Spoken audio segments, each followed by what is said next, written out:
Həyəcanlıyıq. Hamıya salam. Mətbəximizi sökmüşük, qapaqlarını rəngləyəcəyik. İnşallah rəngləyəcəyik. Matansıdır ha bu. Gecə 01:08. Biz indi başlayırıq. Nə eləməyə? Sökməyə.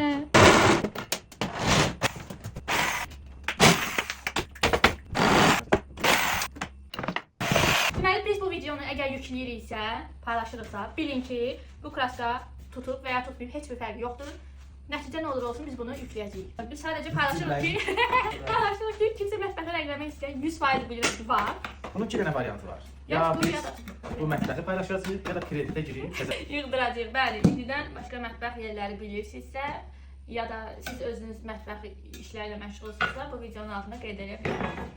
Ya Allah, bu nə? Bismillah. Baxın, Belə bir şey alın. Hələ bu birinci qatıdır. Çatlaq-patlaq verməsə əladır. Mükəmməl. Bu iş tam səndə imiş.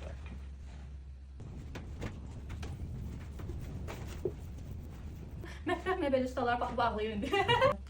Bunu daha edə bilməm. Zirvədə bırakıyorum. Çapları nə edirik, nə eləmirik. Bunların hamısını nə vaxt biləcəklər bir də? Part 2-də. Bəli.